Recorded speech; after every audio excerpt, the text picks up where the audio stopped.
The House Oversight Committee has voted to subpoena Attorney General Pam Bondi to appear for a closed-door deposition as part of its investigation into Jeffrey Epstein. Republican Congresswoman Nancy Mace introduced the motion, saying she wants Bondi to address why videos, audio, logs, and interview notes remain missing from the files that have so far been released by the Department of Justice. The Attorney General did not immediately respond to requests for comment. For more on this, let's bring in the publisher of the Watchdog Report on Substack, Kurt Bardella. Kurt served as the former spokesperson and senior advisor for Republicans on the House Oversight Committee. Kurt, good to see you. You obviously have experience in this world. Give us your reaction. Was this a surprise, this move here for Attorney General Bondi? What do you think it will yield?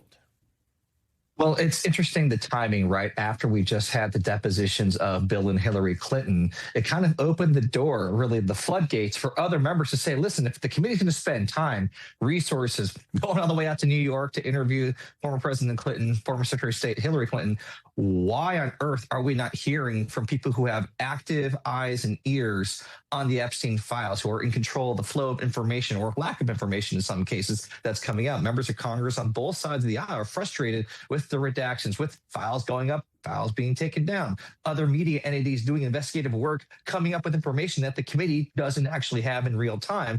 So frustration finally reached this boiling point.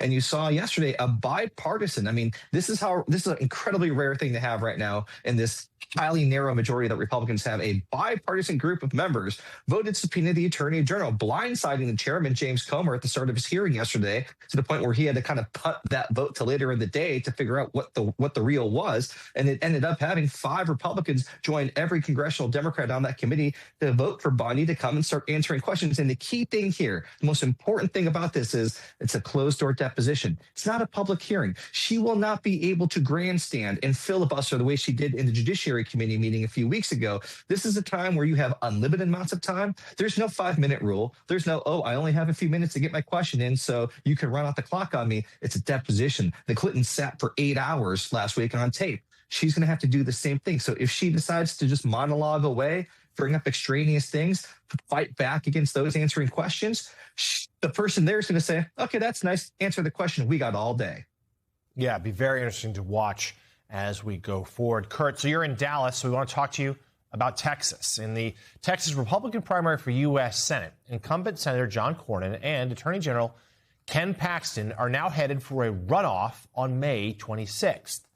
And then late yesterday, President Trump, who sat out the early stages of the primary, well, he posted on Truth Social that he will soon endorse one of the two candidates, and insisted that whichever candidate he does not endorse must immediately drop out of the race.